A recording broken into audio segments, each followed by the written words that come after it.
ഈ ദുരന്തം മുഴുവനും ഗൾഫ് അനുഭവിക്കണം. അമേരിക്ക ഇത് ബാധിക്കൂല, അമേരിക്ക ഇത് ബാധിക്കേയില്ല, അമേരിക്കക്ക് ഇത് ലാഭമാണ്. എന്തുകൊണ്ട്? ഇവിടെ ശത്രുത സ്ഥിരമാക്കിയിട്ടാൽ, അതായത് മുസ്ലിങ്ങൾക്കിടയിലുള്ള ശത്രുത, നമ്മൾ രണ്ട് വിഭാഗം, നമ്മൾ സുന്നികളും അവർ ഷിയാക്കളുമാണ്. അപ്പോൾ ഇത് തമ്മിലൊരു അഭിപ്രായ വ്യത്യാസം സ്വാഭാവികമായി ഉണ്ട്. പക്ഷെ അതേ സമയത്ത് നമ്മൾക്ക് തീർത്താ തീരാത്തൊരു പക നമ്മൾ അസ്ഥിവാരം ഇട്ടാൽ അതൊരു പ്രശ്നമായിരിക്കും. ആ പ്രശ്നം തീർക്കാൻ കഴിയില്ല. സദ്ദാം ഹുസൈനെ കൊല്ലുമ്പോൾ പോലെയല്ല അലി ഖംനായെ കൊല്ലുന്നത്, അഹമ്മദ് നജാദിയെ കൊല്ലും പോലെയല്ല. അഹമ്മദ് നജാദി ഇറാന്റെ പ്രസിഡന്റ് ആയിരുന്നു, ആരല്ല, ആത്മീയതാവല്ല. ഇത് പ്രശ്നം ചെറുതല്ല, ഭയങ്കര പ്രശ്നമാണ്. ഈ പ്രശ്നം മഹദിക്കല്ലാതെ തീർക്കാൻ കഴിയില്ല, ഇമാം മഹദിക്കല്ലാതെ ഈ പ്രശ്നം തീർക്കാൻ കഴിയില്ല. ഞാൻ ഇന്ന് രാവിലെ ആ വാർത്ത കണ്ടപ്പോൾ പഠിച്ചവനെ ഇത് സ്ഥിരീകരിക്കാതിരിക്കട്ടെ എന്ന് വിചാരിച്ചു. എന്തുകൊണ്ട്? അന്നം തേടി മനുഷ്യന്മാർ ഓടുന്ന നാടാണത്. അമേരിക്കയെ സംബന്ധിച്ചിടത്തോളം അമേരിക്കക്ക് വഴിപ്പെടാത്തവരെയൊക്കെ കൊല്ലുക എന്നത് അമേരിക്കയുടെ ഒരു പൊതു സ്വഭാവമാണ്. അങ്ങനെ പലരെയും പല ഭരണാധികാരികളെയും ചരിത്രത്തിൽ അമേരിക്ക കൊന്നിട്ടുണ്ട്. അവരുടെ ചരിത്രവും ഈ കഴിഞ്ഞ കാലത്ത് ഞാൻ പ്രഭാഷണ മധ്യേ പറഞ്ഞിട്ടുണ്ട്. പക്ഷേ അലി ഖംനായി എന്ന ആൾ കേവലം ഒരു രാഷ്ട്രീയ നേതാവോ കേവലം ഒരു ഭരണാധികാരിയോ അല്ല. പകരം അത് മുസ്ലിം ലോകത്തെ രണ്ടാമത്തെ വിഭാഗമായ അഹ്ലുസുന്ന കഴിഞ്ഞാൽ പിന്നെ ഉള്ള വിഭാഗം ഷിയാക്കളാണ്. അതൊരു പ്രബല വിഭാഗവുമാണ്. മുസ്ലിം ലോകത്തെ സംബന്ധിച്ചിടത്തോളം അതൊരു പ്രബല കക്ഷിയാണ്. അവരുടെ കേവലമുള്ള രാഷ്ട്രീയ നേതാവല്ല അലി ഖംനായി, പകരം അവരുടെ ആത്മീയ നേതാവാണ്. അങ്ങനെ വരുമ്പോൾ വലിയ ദുരന്തങ്ങളുണ്ടാവും. ആ ദുരന്തങ്ങളെ പരിഹരിക്കാൻ, ആ ദുരന്തങ്ങൾ മുഴുവനും അനുഭവിക്കേണ്ടി വരെ മുസ്ലിം ലോകം തന്നെയായിരിക്കും.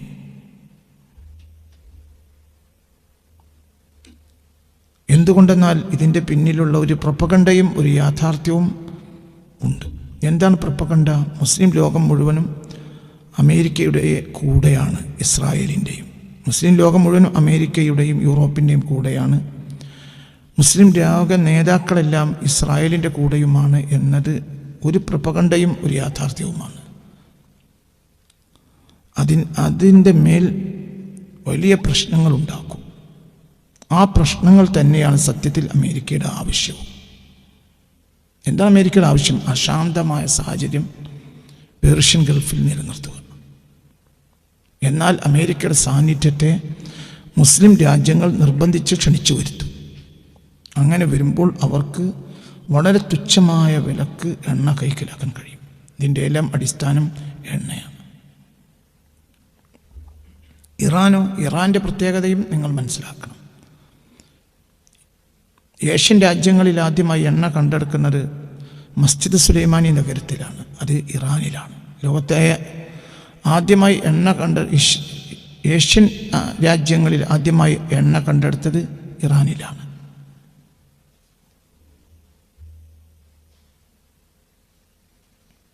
ഇവരെല്ലാവരും ഒരുമിച്ച് നിൽക്കുകയുമായിരുന്നു. ഇതിൻ്റെ എല്ലാം പിന്നിലുള്ള ഒരു പൊളിറ്റിക്സും നിങ്ങൾ മനസ്സിലാക്കേണ്ടതുണ്ട്. ഇതിൻ്റെ പിന്നിലൊരു പൊളിറ്റിക്സ് ഉണ്ട്, അത് നിങ്ങൾ മനസ്സിലാക്കണം. എന്താ പൊളിറ്റിക്സ്? നമ്മൾ ഷിയാക്കൾ ഒരു മോശപ്പെട്ട വിഭാഗമാണ്. ഷിയാക്കൾ നമ്മുടെ മദ്ഹബിനും രീതിക്കും അഖീദക്കും എതിരായ ഒരു വിഭാഗമാണ്. അതിൽ തർക്കമില്ല, അവിടെ പ്രശ്നമില്ല. പക്ഷേ മുസ്ലിം ലോകം എക്കാലത്തും അവരുടെ അഖീദയെക്കുറിച്ചും അവരുടെ രീതികളെയും ഫിഖ്ഹിനെക്കുറിച്ചും പൊതുജനത്തെ ബോധ്യപ്പെടുത്തുകയും പൊതുജനം അത് ബോധ്യപ്പെടുകയും അവരിൽ നിന്ന് മാറി നിൽക്കുകയും ചെയ്തു വന്നിട്ടുണ്ട് നൂറ്റാണ്ടുകൾ അനവധിയായി. അതായത് ഷിയാക്കൾ എന്ന് പറഞ്ഞാൽ 1-ാം നൂറ്റാണ്ടിൽ തന്നെ രൂപപ്പെട്ടു വന്ന ഒരു ജനതയാണ്. അവരുമായി 13 നൂറ്റാണ്ട് കാലം വലിയ ശത്രുതയും എന്നും ഇല്ലാതെ പൊരുത്തപ്പെട്ടു വരികയായിരുന്നു മുസ്ലിം ലോകം. ശത്രുതയില്ല, പക്ഷേ വിഭാഗീയത ഉണ്ട്. എപ്പോഴെല്ലാം അഹ്ലുസുന്നയിലേക്ക് അവർ കയറി അവരുടെ വിഭാഗത്തെ പരിപോഷിപ്പിക്കാനും വളർത്താനും ശ്രമിച്ചുവോ അപ്പോൾ മാത്രമാണ് ഭരണാധികാരികൾ അവരുടെ കാര്യത്തിൽ ഇടപെട്ടിട്ടുള്ളത്. അങ്ങനെ ഉസ്മാനികൾ ഇടപെട്ട ചരിത്രം കാണാൻ കഴിയും. മറ്റുള്ള ഭരണാധികാരികൾ ചിലരും അങ്ങനെ അവർ മുസ്ലിം ലോകത്ത് സുന്നി ലോകത്ത് കയറി സുന്നികളുടെ അഖീദ അവരുടെ വികലമായ വീക്ഷണങ്ങളും അഖീദയും ഫിഖ്ഹും സുന്നി മുസ്ലിം ലോകത്ത് പ്രചരിപ്പിക്കാൻ ശ്രമിക്കുമ്പോൾ അതിൽ നമ്മുടെ പണ്ഡിതന്മാർ പണ്ഡിതന്മാരും ഭരണാധികാരികളും ഇടപെട്ടുകയും അവരെ ഒതുക്കുകയും ചെയ്ത ചരിത്രങ്ങൾ കാണാൻ കഴിയും. അതേ സമയത്ത് പരിധി വിട്ട ഒരു ശത്രുതയൊന്നും ഉണ്ടായിരുന്നില്ല. പിന്നീട് ഇന്ന് കാണുന്ന വിധത്തിലുള്ള ഒരു ശത്രുതയും ഒരു പ്രൊപ്പഗണ്ടയും പ്രചാരണങ്ങളും ആക്ഷേപിക്കലും എപ്പോൾ വന്നു? അതിന് അടിസ്ഥാന കാരണം 1979. 1979 വരെയും ഇവരെല്ലാം ഒറ്റക്കെട്ടായിട്ട് തന്നെയാണ് നിലകൊണ്ടത്. ഇവരെല്ലാവരും എന്ന് പറഞ്ഞാൽ എല്ലാവരും, അതായത് 932 വഹാബിയത്ത് ഹിജാസിൽ കയറുകയും ഹിജാസും മാഹൗലും അവർ പിടിച്ചടക്കുകയും ചെയ്തു. 932. എന്നിട്ട് അവർ പരസ്പരം സഹകരിച്ചു. ഇവിടുത്തെ ഭരണാധികാരികൾ, സൗദി ഭരണാധികാരി അങ്ങോട്ട് പോയി, അവിടുത്തെ ഭരണാധികാരികൾ ഇങ്ങോട്ട് വന്നു. അങ്ങോട്ടും ഇങ്ങോട്ടും പോകലും അവർ തമ്മിലുള്ള ഉഭയകക്ഷി ബന്ധങ്ങളും എല്ലാം വളരെ ശക്തവും ദൃഢവുമായിട്ട് 979 വരെ നിലനിന്നിട്ടുണ്ട്. അതിന് സൂര്യപ്രകാശം പോലെ കണ്ണുയർത്തി നോക്കുന്നവർക്ക് ചരിത്രം കാണാൻ കഴിയും. പിന്നെന്താ സംഭവിച്ചത്? പക്ഷെ അപ്പോൾ ഭരണാധികാരികൾ ആരായിരുന്നു? ഷിയാക്കൾ തന്നെ. പക്ഷെ ഭരണാധികാരികൾ അമേരിക്കൻ താല്പര്യത്തിനനുസരിച്ച് തുള്ളുന്ന ആളുകളായിരുന്നു 1979 വരെ. അപ്പോൾ ഇവർക്കൊരു പ്രശ്നം ഉണ്ടായിരുന്നില്ല. ഇന്ന് കാണുന്നത് പോലത്തെ പ്രൊപ്പഗണ്ടകൾ അടിച്ചു പരത്തുകയോ പ്രചരിപ്പിക്കുകയോ യുദ്ധം ചെയ്യുകയോ അവർക്കിടെ ഇറാനും സൗദിയും തമ്മിൽ യുദ്ധം ഉണ്ടാവുകയോ ഒന്നും ചെയ്തിട്ടില്ല. ഒക്കെ വളരെ സന്തോഷകരമായിട്ടാണ് ഇവർ തമ്മിൽ കഴിഞ്ഞു പോയിട്ടുള്ളത്. അത് നിങ്ങൾ ചരിത്രം പഠിക്കാത്തത് കൊണ്ടാണ്. ചില കാര്യങ്ങൾ പറയുമ്പോൾ ആളുകൾ അതിന്മേൽ ദേഷ്യപ്പെടും. അവർ പറയുന്ന ആൾക്കത് പറയാനൊരവസരം കൊടുക്കില്ല. എന്താണ് ആളുകൾ ദേഷ്യപ്പെടാനുള്ള കാരണം? ആളുകൾക്ക് ഇഷ്ടമുള്ള തന്നെ നമ്മൾ പറയണം, അത് നടക്കില്ല. ഒരു പഠിക്കുന്ന ആളെ സംബന്ധിച്ചിടത്തോളം പഠിച്ച് പറയുകയാണ്. ഇത് നിങ്ങൾ പഠിച്ചു നോക്കി. ഞാൻ ഈ പറഞ്ഞ കാര്യങ്ങൾ വളരെ കൃത്യമാണ്, സത്യമാണ്. നിങ്ങൾ ആയിരക്കണക്കിന് കൊല്ലത്തിലേക്ക് പോകണ്ട. നിങ്ങൾ 932 അൽ മംലക്കത്തുൽ അറബിയത്തു സഊദിയ എന്ന രാജ്യം ഉണ്ടാകുന്നത്. എന്ന ഒരു പൊളിറ്റിക്സിൽ, വഹാബി പൊളിറ്റിക്സിൽ ഹിജാസ് ഒരു പുതിയ രൂപത്തിലേക്ക് വരുന്നത് 932 കൂടിയാണ്. 924 ഹിജാസിൽ അല്ല അവർ അധികാരം നേടുന്നുണ്ടെങ്കിലും അവർ ഒരു ഭരണകൂടമായി പ്രഖ്യാപിച്ച് അവരുടെ ഒരു പേര് ഉണ്ടാക്കി, കൊടിയുണ്ടായി, എല്ലാം ഉണ്ടായി, വൃത്തിയായി ഒരു രാഷ്ട്രമായി സംവിധാനിക്കപ്പെടുന്നത് 932 ഈ 932 മുതൽ 979 വരെയുള്ള കാലഘട്ടങ്ങളിൽ സൗദിയും ഇറാനും സഹോദരന്മാർ ആയിട്ടാണ് പോയത്. അത് ജ്യേഷ്ഠൻ അനുജൻ എന്ന ബന്ധമാണ്. അതായത് അവിടെ പിന്നെ ഇറാനിലെ ഭരണാധികാരികളുടെ വീട്ടിൽ ഒരു ചെറിയ സൽക്കാരുണ്ടെങ്കിൽ ഒരു സൗദികൾ രാജാക്കന്മാർ അവിടെ പോയി പങ്കെടുക്കും. ഇവിടെ എന്തെങ്കിലും സൽക്കാരുണ്ടെങ്കിൽ അവർ ഇവിടെ വന്ന് പങ്കെടുക്കും. വളരെ വലിയ ബന്ധത്തിലാണ്. എണ്ണയുടെ രാജ്യങ്ങൾ, ഒപെക് രാജ്യങ്ങൾ വന്നു പിൽക്കാലഘട്ടത്തിൽ. എന്തിനു ശേഷം എണ്ണ വന്നപ്പോൾ ഒപെക് രാജ്യങ്ങളുടെ ഒരു ശൃംഖലയുണ്ടായി. അതിൽ ഏറ്റവും പ്രധാനപ്പെട്ട അംഗമായി 2 പ്രധാനപ്പെട്ട അംഗങ്ങളാണ് ഒപെക്കിലുള്ളത്. ഒന്ന് ഇറാനും ഒന്ന് സൗദിയും. വളരെ വലിയ ബന്ധത്തിലായിരുന്നു ഇവരൊക്കെ തമ്മിലുണ്ടായിരുന്നത്. എന്തുകൊണ്ട്? ഇവർക്കിടയിൽ ഒരാളുണ്ട്. ആര്? അമേരിക്ക. വളരെ വലിയ സുഖത്തിനും ഇത് നിങ്ങൾ ആരും പഠിക്കൂല. ഒരാളൊരു കാര്യം പറഞ്ഞാൽ അങ്ങോട്ട് ചാടും. ആരും പഠിക്കൂല. ഇന്നീ പറയുന്ന ആളുകളൊക്കെ പമ്പര വിഡ്ഢികളാണ്. അവർ ചരിത്രം പഠിക്കണില്ല. അത് 1000 കൊല്ലത്തിനപ്പുറത്തേക്ക് നിങ്ങൾ പോകേണ്ട. നിങ്ങളുടെ കണ്ണിൻ്റെ മുന്നിലുള്ള ചരിത്രം പഠിച്ചാൽ മതി. ഇപ്പോൾ 979 ജീവിച്ച എത്ര ആളുകൾ ഈ കൂട്ടത്തിലുണ്ട്? ഡേറ്റ് ഓഫ് ബർത്ത് എത്രയാണ്? 73 ആണെങ്കിൽ താങ്കൾ ജനിച്ചിട്ട് 6 കൊല്ലം വരെയും ഇവർ തമ്മിൽ സൗഹൃദത്തിൽ തന്നെയാണ് കഴിഞ്ഞു വന്നത്. നിങ്ങളുടെ ഡേറ്റ് ഓഫ് ബർത്ത് എത്രയാണ്? 94. നിങ്ങൾ പറഞ്ഞിട്ട് കാര്യമില്ല, അന്തല്ലേ. മുസ്ലിം ഡേറ്റ് ഓഫ് ബർത്ത് എത്രയാണ്? ജനിച്ചെന്നെ 79. അതന്നെ. നിങ്ങളുടെ ഡേറ്റ് ഓഫ് ബർത്ത് എത്രയാണ്? നിങ്ങൾ പറഞ്ഞിട്ട് കാര്യമില്ല. നിങ്ങൾ അതായത് പറഞ്ഞിട്ട് കാര്യമില്ല. കഴിഞ്ഞു 86. നിങ്ങൾ ചിന്തിക്കണം, അത് പഠിക്കണം. ഇന്ന് ചീത്ത പറഞ്ഞാൽ നിങ്ങളെ ആഹ്റനാശമെന്നല്ലാതെ എന്താ കിട്ടുക? നിങ്ങൾ സത്യസന്ധമായി പഠിക്കണം. ഞാൻ ഈ പറയുന്ന കാര്യങ്ങൾ എവിടെ പേച്ചാൽ ഞാൻ തെറ്റുറ്റി പോയതാന്ന് പറയും. നിങ്ങൾ സഹിക്കേ മതിയാവും. കാരണം ഒരു കാര്യം പഠിക്കുമ്പോൾ സഹിക്കണം. ഇത് കാരണം നിങ്ങൾക്കിഷ്ടമല്ലാവില്ല ഞാൻ പറയാം. ഇനിയിപ്പോൾ ഇതൊന്നല്ല പറയാൻ പോണത്, ഇതിനേക്കാൾ ഭയാനകമായ വിഷയങ്ങൾ വരാൻ പോകുന്നുണ്ട്. യുദ്ധത്തിന് എപ്പോഴും ഒരു പരിധി ഉണ്ടാവും, പക്ഷെ പ്രശ്നങ്ങൾക്ക് പരിധി ഉണ്ടാവില്ല. അവിടെയാണ് പ്രശ്നം. പകക്ക് പരിധി ഉണ്ടാവില്ല, യുദ്ധത്തിന് പരിധി ഉണ്ടാവും, പകക്ക് പരിധി ഉണ്ടാവില്ല. ഒക്കെ പറഞ്ഞത് മനസ്സിലായോ? ഇപ്പം നിങ്ങളുടെ ബാപ്പയെ ഇയാൾ ആക്ഷേപിച്ചത് സങ്കല്പിക്കുക. നിങ്ങൾ തമ്മിൽ മൽപ്പിടുത്തം കൂടിയപ്പോൾ നിങ്ങളെ ബാപ്പയെ അവനെ ആക്ഷേപിച്ചു. അപ്പം നിങ്ങൾ അവനെ അടിക്കാൻ ചെന്നപ്പോൾ അവന് ഓൻ്റെ ആളുകൾ കൂടി നിങ്ങളടിച്ചു. തിരിച്ചടിക്കാൻ കഴിഞ്ഞില്ല, നിങ്ങൾ പുറകോട്ട് വന്നു. തീർന്നിട്ടില്ല. അവിടെ പ്രശ്നം. നിങ്ങളൊരു സന്ദർഭത്തിൽ തിരിച്ചടിക്കുന്നതിന് ഒരു പരിധി ഉണ്ടാവും, പക്ഷെ നിങ്ങളെ പകക്ക് പരിധി ഉണ്ടാവില്ല. കാരണം നിങ്ങളെ ബാപ്പ എന്നുള്ളത് നിങ്ങളെ ആത്മാവിൻ്റെ ഏറ്റവും വലിയ ആളാണ്. നിങ്ങൾ ബാപ്പാനടിച്ചാൽ, നിങ്ങൾ ബാപ്പാനാക്ഷേപിച്ചാൽ, നിങ്ങളെ ബാപ്പാനടിച്ചാൽ നിങ്ങളെ പകക്ക് പരിധിയില്ല, നിങ്ങളുടെ അടിക്ക് പരിധിയുണ്ട്. അവൻ്റെ ആളുകളും ശക്തരാണെങ്കിൽ നിങ്ങൾക്ക് തിരിച്ചടിക്കാൻ കഴിയില്ല. പക്ഷെ അവസാനിക്കൂല, പക അവസാനിക്കൂല. ഇവിടെ പകയാണ് ഇവർക്ക് ആവശ്യം, അടിയല്ല. നിങ്ങളൊക്കെ അന്തം കമ്മിയാണ്. പക്ഷെ ഇത്ര യങ്ങളൊക്കെ എങ്ങനെ അന്തം കമ്മിയായിന്നാണ് ഞാൻ മനസ്സിലാക്കുന്നത്. അല്ല പിന്നെ ഇന്നെപ്പോലത്തെ താടി നരച്ചാലൊക്കെ അന്തം കമ്മിയാണ്. ഇപ്പോഴത്തെ യുവാക്കൾ മൊത്തം അന്തം കമ്മിയാണ്. ഒരു വിവരമില്ല, ചിന്തയില്ല. എന്താ മുന്നിൽ അതാണ് മുന്ന്, എന്താ പത്രത്തിൽ വരുന്ന അത് വീഴുന്നത്. പത്രമൊക്കെ അമേരിക്ക അടിച്ചു വിടണോ? എല്ലാ പത്രം അമേരിക്ക അടിച്ചു വിടണ. നിങ്ങൾക്കതറിയോ? എല്ലാ പത്രവും കളവാ, സത്യമായ പത്രമില്ല. സത്യമായ ഒരു പത്രവും ഇല്ല. എന്ത് പത്രം? എവിടുത്തെ പത്രം? ഏത് പത്രം? പത്രം നേരോ? ഭൂമിയിൽ ഇപ്പോൾ നടത്തുന്ന മലക്കുകൾ, അള്ളാഹു താങ്ങിയ ഭൂമിക്ക് മലക്കുകൾ പറഞ്ഞയച്ചു. എന്നിട്ട് അവർ മനുഷ്യകുലത്തിൽ വന്ന് ആ പത്രം കൊണ്ടായിരിക്കും. വാർത്ത ഇവിടുത്തെ കുഞ്ഞിമേമത് മരിച്ചു, മറ്റേ അത്തമൂലിയർ മരിച്ചു എന്നുള്ളതല്ലേ പത്രത്തിൽ അത് മാത്രമാണ് നേരെ, ബാക്കിയൊക്കെ നുണയാണ്. അതിൻ്റെ പ്രാദേശിക വാർത്തകൾ മാത്രമാണ് പത്രത്തിൽ നേര്. അതിൻ്റെ അപ്പുറത്തേക്കുള്ള വാർത്തകൾ ആര് കൊടുക്കണം? റോയിട്ടറും PTയും കൊടുക്കണം. ഈ സാധനം എന്താ? ഇന്റർനാഷണൽ ന്യൂസ് ഏജൻസി മുഴുവനും ആരുടേതാണ്?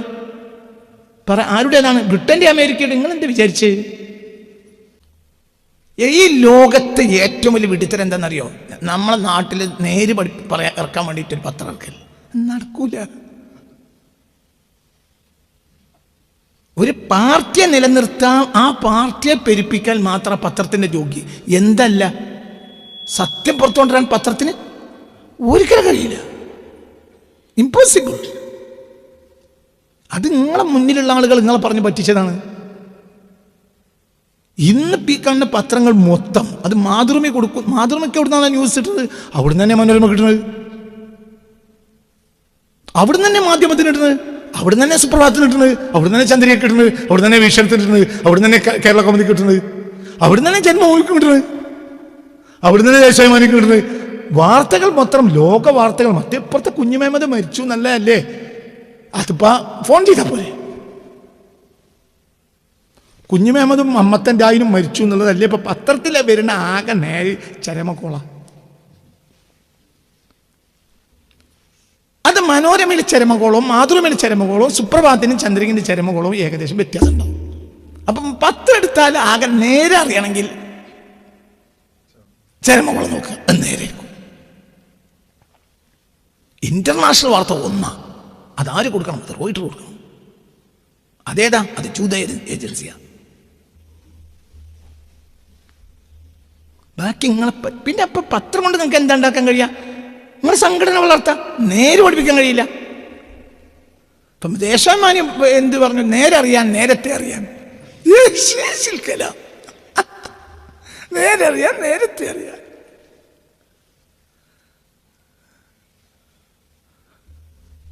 എന്താ പറയണത്?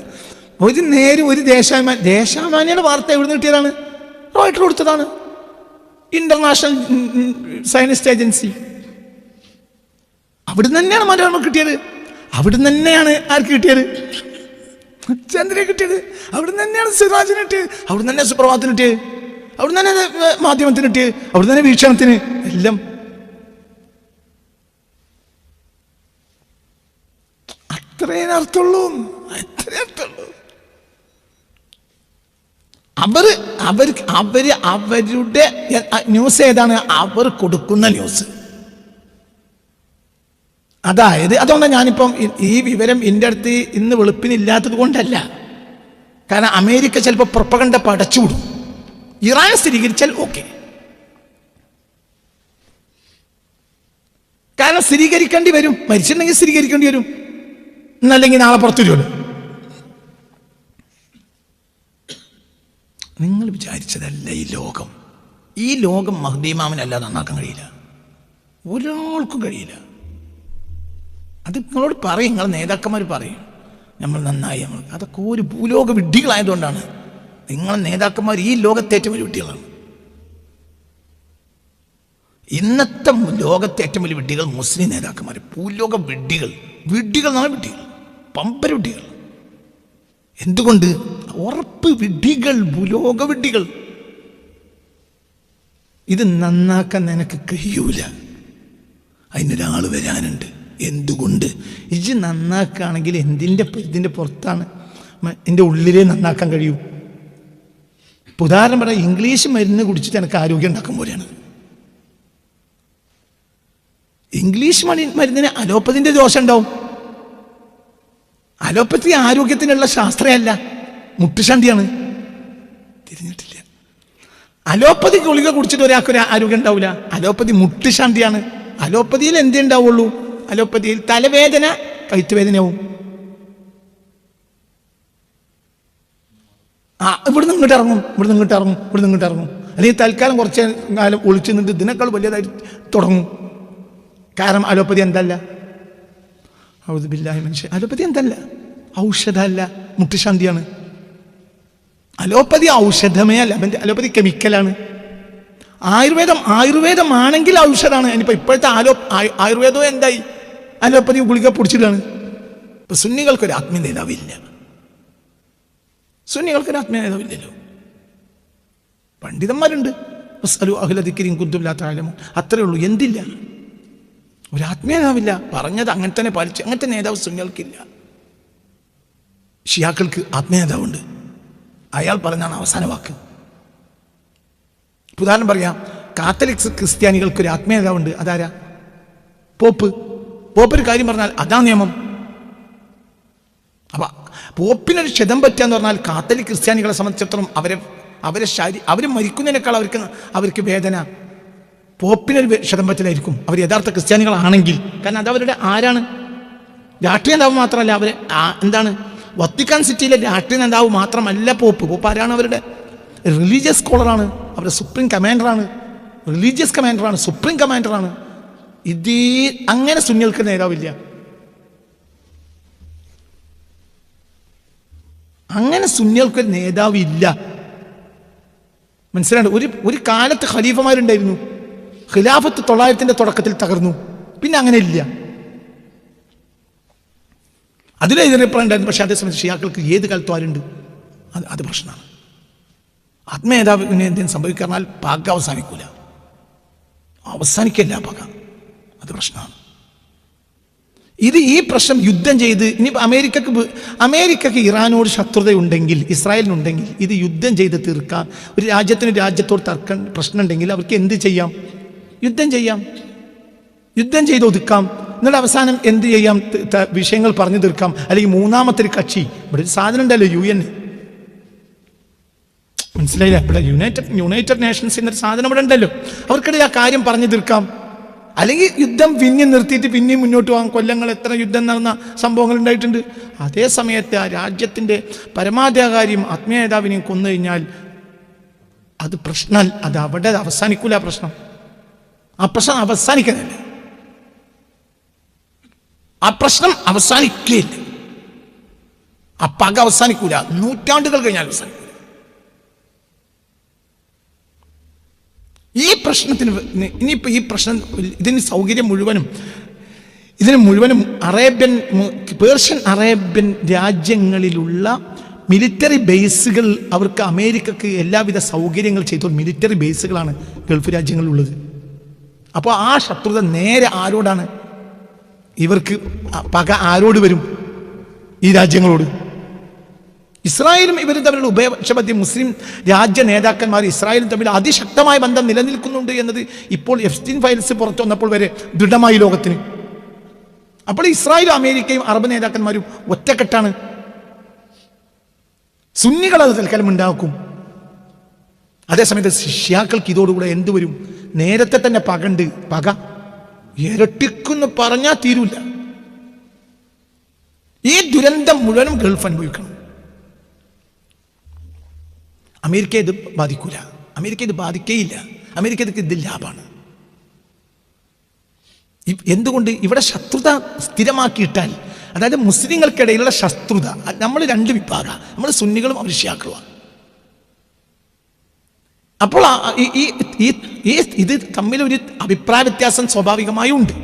പക്ഷെ അതേ സമയത്ത് നമ്മൾക്ക് തീർത്താ തീരാത്തൊരു പക നമ്മൾ അസ്ഥിവാരം ഇട്ടാൽ അതൊരു പ്രശ്നമായിരിക്കും. ആ പ്രശ്നം തീർക്കാൻ കഴിയില്ല. സദ്ദാം ഹുസൈനെ കൊല്ലുമ്പോൾ പോലെയല്ല അലി ഖംനായെ കൊല്ലുന്നത്, അഹമ്മദ് നജാദിയെ കൊല്ലും പോലെയല്ല. അഹമ്മദ് നജാദ് ഇറാന്റെ പ്രസിഡന്റ് ആയിരുന്നു, ആരല്ല, ആത്മീയതാവല്ല. ഇത് പ്രശ്നം ചെറുതല്ല, ഭയങ്കര പ്രശ്നം. ഈ പ്രശ്നം മഹദിക്കല്ലാതെ തീർക്കാൻ കഴിയില്ല. ഇമാം മഹദിക്കല്ലാതെ ഈ പ്രശ്നം തീർക്കാൻ കഴിയില്ല. ഞാൻ ഇന്ന് രാവിലെ ആ വാർത്ത കണ്ടപ്പോൾ പടച്ചോനെ ഇത് സ്ഥിരീകരിക്കാതിരിക്കട്ടെ എന്ന് വിചാരിച്ചു. എന്തുകൊണ്ട്? അന്നം തേടി മനുഷ്യന്മാർ ഓടുന്ന നാടാണത്. മനുഷ്യന് ഇപ്പോൾ അങ്ങനെ ഒരു അവസ്ഥ വന്നുപോയി. സത്യത്തിൽ പണ്ട അവസ്ഥയില്ല. ആ അവസ്ഥ തന്നെ തകിടം മറിച്ചൊരവസ്ഥയാണ്. അങ്ങനെ ഉണ്ടാകാനും പാടില്ല. ഒരു നാട്ടുകാർക്ക് ഭക്ഷണം കിട്ടുന്നത് ആ നാട്ടിൽ നിന്നാണ്. അതിന് പുറത്തുനിന്ന് ഒരു ഭക്ഷണം ശേഖരിക്കുക എന്നുള്ളത് കച്ചവടം. ഓക്കെ, അതിൻ്റെ അപ്പുറം തൊഴിൽ എന്ന് പറഞ്ഞത് പരിധി വിട്ട തൊഴിൽ. വൈകുന്നേരം അല്ലെങ്കിൽ ആഴ്ചയിൽ ഒരിക്കലെങ്കിലും മടങ്ങി വരാൻ കഴിയണം, അതിന് കഴിയില്ല. അപ്പോൾ അള്ളാഹു സുബ്ഹാനഹു വ തആല നമ്മളെ നാട്ടിൽ നൽകിയ ഒരു അസാബാണ് എന്ത്? ഗൾഫ് ജോലി. ഗൾഫ് ജോലി ഒരു അസാബാണ്. അതൊരിക്കലും ഒരു അനുഗ്രഹമല്ല.